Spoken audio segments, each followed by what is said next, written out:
കഴിഞ്ഞ തവണ നാട്ടിൽ പോയപ്പോൾ എന്തായാലും പോകണമെന്ന് വിചാരിച്ചൊരു സ്ഥലമായിരുന്നു കോഴിക്കോട്. നമ്മൾ ആലുവയിൽ നിന്നായിരുന്നു യാത്ര തിരിച്ചത്. ആലുവയിൽ നിന്നുള്ള കണ്ണൂർ ഇൻ്റർസിറ്റി എക്സ്പ്രസ്സിലാണ് പോയത്. ആലുവയിൽ നിന്ന് 6:30 എടുക്കുന്ന വണ്ടി രാത്രി ഏകദേശം 9:45 ആകുമ്പോൾ കോഴിക്കോട് എത്തും. അവിടെ നിന്ന് ട്രെയിൻ ഇറങ്ങി ലഗേജൊക്കെ കളക്ട് ചെയ്ത് ഞങ്ങൾ പുറത്തോട്ട് നടന്നു. അഖില മോളെ കളിപ്പിക്കുന്നുണ്ട്. എന്നിട്ട് നമ്മൾ അവിടെ നിന്ന് ഒരു ഓട്ടോ എടുത്ത് നേരെ നമ്മുടെ ഹോട്ടലിലോട്ട് വിട്ടു. ഹോട്ടൽ മെട്രോ ടവർ എന്ന് പറയുന്നൊരു ഹോട്ടലാണ് നമ്മൾ എടുത്തിരുന്നത്. ഓൺലൈൻ വഴി നമ്മൾ ബുക്ക് ചെയ്തു. ഏകദേശം 1200 വിത്ത് ബ്രേക്ക്ഫാസ്റ്റ് ആണ്. നല്ല റൂമായിരുന്നു, നല്ല ടോയ്ലറ്റും എല്ലാം കൊണ്ട് ഒരു ബ്രേക്ക്ഫാസ്റ്റും ഫ്രീ ആയിരുന്നു. പിന്നെ നമ്മൾ നൈറ്റ് ഒന്ന് പുറത്തോട്ട് ഇറങ്ങി ഫുഡ് അടിക്കാനായിട്ട് നമ്മൾ ഒലീവ് റെസ്റ്റോറൻറ്റിലാണ് പോയത് കേട്ടോ. അതിന് തൊട്ടടുത്ത് തന്നെയാണ് ഒലീവ് റെസ്റ്റോറൻറ്റ്. അപ്പോൾ രാവിലെ അമ്പലത്തിലും പോകണം. അപ്പോൾ അതും കൂടെ കണക്കാക്കിയാണ് ഈ ലൊക്കേഷനിൽ നമ്മൾ റൂം എടുത്തത്. അങ്ങനെ പാഴ്സലൊക്കെ നമ്മൾ പറഞ്ഞിട്ട് കുറേ നേരം വെയിറ്റ് ചെയ്തിട്ടും വരാത്തത് കൊണ്ട് സംഭവത്തിന് ചെറിയൊരു മൂഡ് ഓഫ് ഉണ്ട്. അങ്ങനെ ആ മൂഡ് ഓഫൊക്കെ ഒന്ന് മാറ്റി കുറേ കഴിഞ്ഞപ്പോൾ നമ്മുടെ പാഴ്സൽ റെഡിയായി. കിട്ടിയ പാഴ്സൽ വാങ്ങിയിട്ട് ഇറങ്ങിയപ്പോഴത്തേക്ക് അഖിലയ്ക്ക് ഭയങ്കര കോഴിക്കോട് അലുവ കഴിക്കാനായിട്ട് ഭയങ്കര ഒരു ആഗ്രഹം. അങ്ങനെ നമ്മുടെ തൊട്ടടുത്ത് തന്നെ ഹൽവാവാലയുടെ ഒരു ഔട്ട്ലെറ്റ് ഉണ്ടായിരുന്നു. കോഴിക്കോട് കിട്ടുന്നതിൽ ഏറ്റവും വൺ ഓഫ് ദ ബെസ്റ്റ് അലുവ എന്ന് പറയുന്നത് ഇവിടുത്തെ അലുവ തന്നെയാണ്. എന്താ ടേസ്റ്റ്, എന്തൊക്കെ ഫ്ലേവർ, എന്തൊക്കെ ടൈപ്പ് അലുവകളുണ്ട് ഇന്നേവരെ കണ്ടിട്ടില്ല. പുതിയ പിന്നെ കുനാഫയുടെ അലുവ വരെ ഇറങ്ങിയിട്ടുണ്ട്. അങ്ങനെ നിങ്ങൾ കുനാഫയുടെ അലുവയും പിന്നെ ഡ്രൈ ഫ്രൂട്ട്സിൻ്റെയും പിന്നെ സീഡ്സിൻ്റെ അലുവയും ഒരു ചെറിയ പോർഷൻ മേടിച്ചു. ചമ്രു അലുവയൊന്നും കഴിച്ചിട്ടില്ല, ആദ്യമായിട്ടാണ്. ഷുഗറൊന്നും അധികം അടുപ്പിക്കാറില്ല, എന്നാലും അവക്കും കൊടുത്തു. എത്രയെന്ന് പറഞ്ഞാൽ നോക്കിക്കൊണ്ടിരിക്കണല്ലേ. അങ്ങനെ ഞങ്ങൾ പാക്ക് ചെയ്ത് ഞങ്ങൾക്ക് അലുവയൊക്കെ കിട്ടി. അലുവ കിട്ടി ഞങ്ങൾ നേരെ റൂമിലോട്ട് പോയി. ഇനി റൂമിലോട്ട് പോയിട്ട് അടുത്ത ദിവസം രാവിലെ ഞങ്ങൾ അമ്പലത്തിലോട്ട് പോകാനാണ്. രാവിലെ ആയപ്പോൾ ഞങ്ങൾ തളി മഹാദേവ ക്ഷേത്രത്തിലെത്തി. അങ്ങനെ ഇവിടെ ഈ വടക്കോട്ടുള്ള അമ്പലത്തിൻ്റെ ഒരു പ്രത്യേകത എന്ന് വെച്ച് കഴിഞ്ഞാൽ ഒരു പ്രത്യേക ഭംഗിയാണ്. അത് പറഞ്ഞറിയിക്കാൻ പറ്റത്തില്ല. അത് നമ്മളവിടെ പോയി തന്നെ അനുഭവിക്കണം. നല്ല രസമായിരുന്നു. അമ്പലത്തിലെ ദർശനമൊക്കെ കഴിഞ്ഞിട്ട് ഞങ്ങൾ പിന്നെ വണ്ടിയിലെ ദർശനമൊക്കെ ഞങ്ങൾ വീണ്ടും ഹോട്ടലിലോട്ട് വന്ന് നേരെ ഹോട്ടലിൽ നടക്കാനുള്ള ദൂരമുള്ളൂ. എന്നാലും ഹോട്ടലിൽ പോയിട്ട് നമ്മൾ ചെക്കൗട്ടൊക്കെ വണ്ടി എടുത്ത് ലഗേജ് ഞങ്ങൾ പെട്ടെന്ന് ഇറങ്ങണമെന്നിട്ട് വെച്ചതിന് ചെക്കൗട്ട് ചെയ്ത് ഞങ്ങൾ വീണ്ടും ലഗേജ് കൊണ്ട് ക്ലോക്ക് റൂമിൽ വെച്ചു. ഞങ്ങൾ വീണ്ടും അവിടെ നിന്ന് ഇറങ്ങി ഹോട്ടലിലോട്ടാണ് ഇനി പോകുന്നത്. ഞങ്ങൾ നേരെ ബോംബെ ഹോട്ടലിലെ മട്ടൻ ബിരിയാണി, അവിടുത്തെ നല്ല മട്ടൻ ബിരിയാണി ഉണ്ടെന്ന് അറിഞ്ഞു. അങ്ങനെ ഞങ്ങൾ പോയപ്പോഴത്തേക്ക് ആരും വന്നില്ല. രാവിലെ 11 മണിയൊക്കെ ആയിട്ടുള്ളൂ, 10:11 ആയിട്ടുള്ളൂ.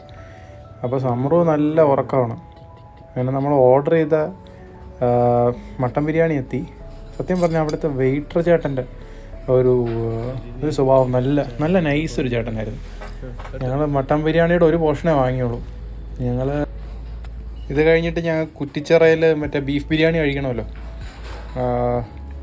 പറഞ്ഞതുപോലെ തന്നെ മട്ടൻ നല്ല മണമുണ്ട് വരുന്നപ്പോൾ തന്നെ. പിന്നെ സോഫ്റ്റ്നെസ് ആണെങ്കിൽ പിന്നെ പറയാൻ വേണ്ട. നല്ല സോഫ്റ്റ് ആയിട്ടുള്ള ഇറച്ചിയും നല്ല ടേസ്റ്റായിരുന്നു. പിന്നെ പുള്ളിക്കാരി സ്പൂൺ കൊണ്ട് കഴിക്കുന്നതെന്ന് എൻ്റെ ഉദ്ദേശം എന്ന് വെച്ചാൽ സ്പൂൺ കൊണ്ട് കഴിച്ചാൽ കുറച്ച് കഴിക്കാൻ പറ്റുള്ളൂ. അത് പറഞ്ഞത് തീർന്നതിന് മുമ്പ് നമ്മൾ അടുത്ത് കുറ്റിച്ചിറ ബീഫ് ബിരിയാണി കഴിക്കാനായിട്ട് വന്നു. ബീഫ് ബിരിയാണി ഒരു രക്ഷയില്ല. അതും നമ്മൾ ഒരു പോർഷൻ വാങ്ങി ഞങ്ങൾ 2 പേരും അടിച്ചു. ഇവിടുത്തെ നമുക്ക് ഇരിക്കാനായിട്ട് വളരെ ലിമിറ്റഡ് സ്പേസേ ഉള്ളൂ. പിന്നെ എൻ്റെ തൊട്ടപ്പുറത്തിൻ്റെ AC കൊണ്ടെന്ന് പറഞ്ഞു. ഞങ്ങൾ അങ്ങോട്ട് പോയില്ല. അത് കഴിഞ്ഞ് ഞങ്ങൾ നേരെ നമ്മുടെ മിഠായി തെരുവിലോട്ടാണ് വന്നത്. മിഠായി തെരുവിലെ തിരക്കാണിത്. ഞാൻ മുമ്പ് 2-3 പ്രാവശ്യം വന്നിട്ടുണ്ട്. പുള്ളിക്കാരിയുടെ ആദ്യത്തെ യാത്രയാണ് ഇവിടെ.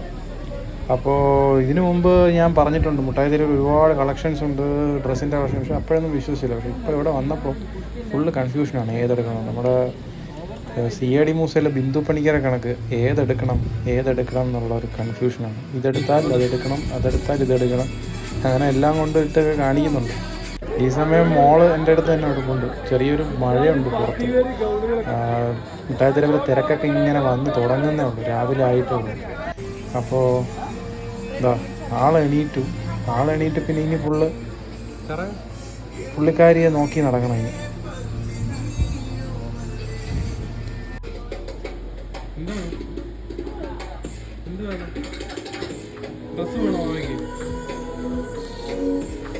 ഇത് വേണം, ഇത് വേണ്ട, അടുത്തത് ഇത് വേണം, വേണ്ട. അങ്ങനെ കുറേ നേരത്തെ ഷോപ്പിങ്ങിന് ശേഷം അഖിലെ അവിടെ വിട്ടിട്ട് ഞങ്ങൾ 2 കൂടെ മിഠായി തെരുവ് ഒന്ന് ചുറ്റിക്കറങ്ങാൻ ഇറങ്ങി. ഈ തലയിലിരുന്ന ഈ സന്തോഷം മൊത്തം ആ കാണുന്ന ബലൂണും ബാക്കി ഐറ്റംസൊക്കെയാണ് കക്ഷിക്ക് വേണ്ടത്. അങ്ങനെ ഒരെണ്ണം വാങ്ങിച്ചു കൊടുത്തു ഞങ്ങൾക്ക്. അതും കറക്കി ആ മിഠായി തെരുവ് മൊത്തം ഞങ്ങൾ കണ്ടു. അങ്ങനെ ഒരു 10-20 മിനിറ്റ് മൊത്തം അവിടെ കറങ്ങി നമ്മൾ. എന്നിട്ട് ഒരു ചെറിയ ജ്യൂസൊക്കെ കുടിച്ചിട്ട് ഞങ്ങൾ വീണ്ടും അഖിലെ തപ്പി ഇറങ്ങി. ഏതോ കടയ്ക്കകത്ത് കയറി ഇരിപ്പുണ്ട് കക്ഷി. അങ്ങനെ ആളെ കണ്ടുപിടിച്ചു. അപ്പോഴത്തേക്കും മാർക്കറ്റ് തിരക്ക് നല്ലതായിട്ട് കൂടി വരുന്നുണ്ട്. അപ്പോൾ ഞങ്ങൾ അടുത്ത വിശപ്പിൻ്റെ വിളി വന്ന് തുടങ്ങിയിട്ടുണ്ട്. അങ്ങനെ നമ്മൾ നേരെ പാരഗണിലോട്ടാണ് പോയത്. ഇവിടെ നിന്നൊരു ഓട്ടോ 30 രൂപ കൊടുത്താൽ നമ്മൾ പാരഗണിൽ കൊണ്ടിറക്കി തരും. അങ്ങനെ അവിടെ ഒരു 3/4 മണിക്കൂറോളം ഞങ്ങൾ വെയിറ്റ് ചെയ്തിട്ടാണ് ഞങ്ങൾക്കൊരു ഇത് കിട്ടിയത്. അങ്ങനെ ഞങ്ങൾ ബിരിയാണി, പിന്നെ നല്ല മാങ്ങയിട്ട മീൻകറിയൊക്കെയാണ്. പക്ഷേ വീഡിയോ ഒന്നും എടുക്കാൻ പറ്റിയില്ല. അപ്പോഴത്തേക്ക് ഞങ്ങൾ കഴിച്ച് നല്ല വിശന്ന് പോയി. ഓർഡർ ചെയ്തതും കഴിച്ചതും ഒന്നും ഞങ്ങൾ അറിയില്ല. പിന്നെ മോളുടെ പേരിൽ കുറച്ച് റൈസ് ഞങ്ങൾ മേടിച്ചിട്ടുണ്ടായിരുന്നു. അങ്ങനെ ആ റൈസ് സത്യം പറഞ്ഞാൽ ആ മാങ്ങയിട്ട മീൻകറി തന്ന ആ പാത്രത്തിൽ റൈസ് എല്ലാം കൂടി ഇട്ട് കുഴച്ചടിക്കുന്ന സീനാണ്. നല്ല ടേസ്റ്റായിരുന്നു കേട്ടോ, സത്യം പറയാമല്ലോ. അങ്ങനെ മോളവിടെ മൊത്തം ചോറൊക്കെ വലിച്ചു വാരിയിട്ട് കുളമാക്കിയിട്ടുണ്ട്. അവളുടെ ചെയറിലിരുന്നു അപ്പോൾ അവൾ തന്നെ തുടയ്ക്കാനുള്ള പരിപാടിയൊക്കെ ഉണ്ട് കണ്ടോ. അങ്ങനെ റൈസ് ആ ബേസിനിലിട്ട് നല്ല കുഴച്ച് ഒരു അങ്ങ് എനിക്ക് തന്നു അവൾ. എന്തൊരു ടേസ്റ്റായിരുന്നു എന്ന് പറയും, ഒന്നും പറയാനില്ല. പിന്നെ ഒരു ക്ലൈമാക്സിന് വേണ്ടിയിട്ട് അവരുടെ ടെൻഡർ കോക്കനട്ട് പുഡിങ്ങും കൂടെ പറഞ്ഞു. അത് നൈസ് ടേസ്റ്റായിരുന്നു, സൂപ്പർ ടേസ്റ്റായിരുന്നു. സമൃദ്ധി ആദ്യമായിട്ടാണ് പുഡിങ് കഴിക്കുന്നത് കേട്ടോ. അത് തൊട്ട് നോക്കുന്നതൊക്കെ ഉണ്ട് എന്തോന്നാണ് സാധനം എന്നൊക്കെ. പിന്നെ അവിടുന്ന് ഞങ്ങൾ ഫുഡ് അടിയൊക്കെ കഴിഞ്ഞിട്ട് ഒരു സമയമായി, ഏകദേശം 2-3 മണിയൊക്കെ ആയി. ഞങ്ങൾ അവിടുന്ന് ഫുഡ് അടി 3-4 മണിയോളമായി. അവളെ എഴുപ്പിച്ച് അവളെ ഒന്ന് വാഷ് ചെയ്തെടുത്ത് ഫുള്ള് ചോറാക്കി വെച്ചിട്ടുണ്ട് കള്ളി. അത് കഴിഞ്ഞിട്ട് നമ്മൾ നേരെ വിട്ടത് വീണ്ടും നമ്മുടെ മിഠായി തെരുവിലേക്കാണ്. അവിടെ ചെന്ന് കുറച്ച് ഷോപ്പിങ്ങും കൂടെ കഴിഞ്ഞ് വീട്ടിലത്തേക്കും കുറച്ച് ചുരിദാർ, അമ്മമാർക്കൊക്കെ കുറച്ച് ഡ്രസ്സൊക്കെ എടുത്ത് ഞങ്ങൾ വീണ്ടും അടുത്ത യാത്ര നമ്മുടെ ബീച്ച് സൈഡിലോട്ടാണ്. പിന്നെ കോഴിക്കോട് വന്നു കഴിഞ്ഞാൽ ബീച്ചിൽ നമ്മൾ ഈ ഒപ്പിലിട്ടതും ഈ ഐശ്വര്യതി നമ്മൾ മിസ്സാക്കാൻ പാടില്ലല്ലോ. അങ്ങനെ ഞങ്ങളൊരു ഐശ്വര്യതി ഓർഡർ ചെയ്തു. നല്ല നിറനീണ്ടിയൊക്കെ ഒഴിച്ച് ബീട്രൂട്ടും പിന്നെ കട്ട് മാങ്ങയും പിന്നെ നമ്മുടെ കപ്പലണ്ടിയൊക്കെ ഇട്ട് നല്ല തണുത്ത ഒരു ഐശ്വര്യതി ഓർഡർ ചെയ്തു. ഐശ്വര്യതി ഞാൻ കഴിച്ചിട്ടുണ്ട്, വ്യക്തമായി ആദ്യമായിട്ടാണ് കഴിക്കുന്നത്. നമുക്ക് നല്ല ഇഷ്ടപ്പെട്ടു സാധനം. നല്ല കടലയൊക്കെ ഇട്ട് നല്ല സൂപ്പർ സാധനം. സത്യം പറഞ്ഞാൽ കോഴിക്കോട് വരുമ്പോൾ മാത്രമാണ് നമുക്ക് ഇത് കൂടുതലും കിട്ടാറുള്ളത്. വേറെ സ്ഥലത്തൊന്നും അധികം കാണാറുമില്ല. നല്ല ടേസ്റ്റുള്ളൊരു ഐറ്റമാണ്.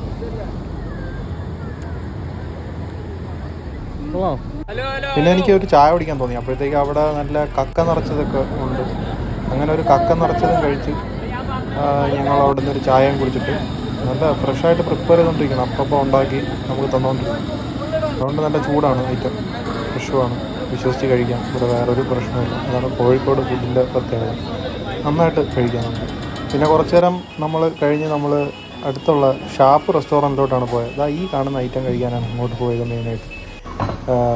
പിന്നെ നമ്മളൊരു ഫിഷ് കറി ഓർഡർ ചെയ്തു, പിന്നെ കള്ളപ്പം, ഇതൊക്കെയാണ് നമ്മൾ ഓർഡർ ചെയ്തത്. നല്ല ടേസ്റ്റായിരുന്നു. ഇത് സത്യം പറഞ്ഞാൽ ഇതിൻ്റെ പ്രസൻറ്റേഷൻ കാണാൻ തന്നെ നല്ല രസമുണ്ടല്ലേ. കള്ളപ്പമൊക്കെ നല്ല ഒരു മണം തന്നെ ഉണ്ട്. ഇവർ രണ്ടുപേരും ഡയപ്പറൊക്കെ മാറിയിട്ട് ഇപ്പോൾ വന്നതേ ഉള്ളൂ. അപ്പോഴത്തേക്ക് അവരെല്ലാം കൊണ്ട് വെച്ചു. ഇവർ ഇരിക്കാൻ വേണ്ടി വെയിറ്റ് ചെയ്യുക, അവർ സെർവ് ചെയ്യാൻ വേണ്ടിയിട്ട്. എങ്ങനെയുണ്ട്?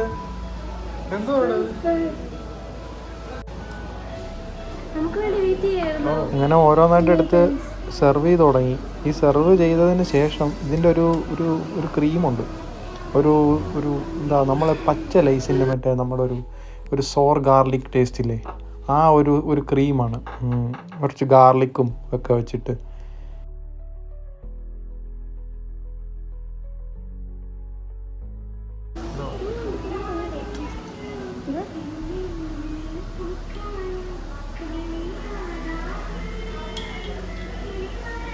ആ ക്രീം ടേസ്റ്റ് ഉണ്ടോയെന്ന് വെച്ചാൽ കുഴപ്പമില്ല. പക്ഷേ പുള്ളിക്കാരിക്ക് അധികം ഇഷ്ടപ്പെട്ടില്ല. എനിക്ക് ഓക്കെയാണ്, നമുക്ക് പിന്നെ എല്ലാം ഓക്കെ ആണല്ലോ. അങ്ങനെ അത് കഴിഞ്ഞിട്ട് നമുക്കൊരു ക്ലൈമാക്സിന് നമ്മുടെ ഐറ്റം ചക്ക മാങ്ങ തേങ്ങ ഷേക്ക്, അത് ഇങ്ങനെ ഒരു ബീക്കറിലാണ് തരുന്നത്. നമ്മൾ പണ്ട് കെമിസ്ട്രി ലാബിൽ ഒക്കെ ഓർമ്മ വരും ഇത് കാണുമ്പോൾ. ഞാൻ ഈ 3 ഐറ്റം ചക്കയും മാങ്ങയും തേങ്ങയും കൂടെ അടിച്ചുള്ള മിൽക്ക് ഷേക്ക് ഇതിലോട്ടിട്ട് അവർ നന്നായിട്ട് കലക്കി നമുക്ക് സെർവ് ചെയ്യും. അതാണ് ചക്ക മാങ്ങ ഷേക്ക്. ഇതും കൂടെ കുടിക്കാൻ വേണ്ടിയിട്ട് തന്നെയാണ് ഇവിടെ വന്നത്. ഞാനും സമൃദ്ധിയും കൂടെ നന്നായിട്ട് ആസ്വദിച്ച് കുടിക്കുന്നുണ്ട്. അപ്പോൾ ഇതോടുകൂടി ഞങ്ങൾക്ക് രാത്രി 9:15 കോഴിക്കോട് നിന്ന് ട്രെയിന്. ഇപ്പോൾ ഇവിടെ നിന്ന് ഇനി ഒരു ഓട്ടോ പിടിച്ചിട്ട് വേണം നമുക്ക് സ്റ്റേഷനിലോട്ട് പോകാൻ. നമ്മൾ ജ്യൂസൊക്കെ കുടിച്ച് ആസ്വദിച്ചിരിക്കുകയാണ്. അപ്പോൾ കോഴിക്കോടിനോട് ബൈ പറയാൻ ടൈമായി. എപ്പോഴും വരാൻ തോന്നുന്നൊരു സ്ഥലമാണ് കോഴിക്കോട്. അപ്പോൾ ഇനിയും നമ്മൾ കോഴിക്കോട് വരുമെന്ന് പ്രതീക്ഷയോടെ ടാറ്റാ ബൈ ബൈ കോഴിക്കോട്.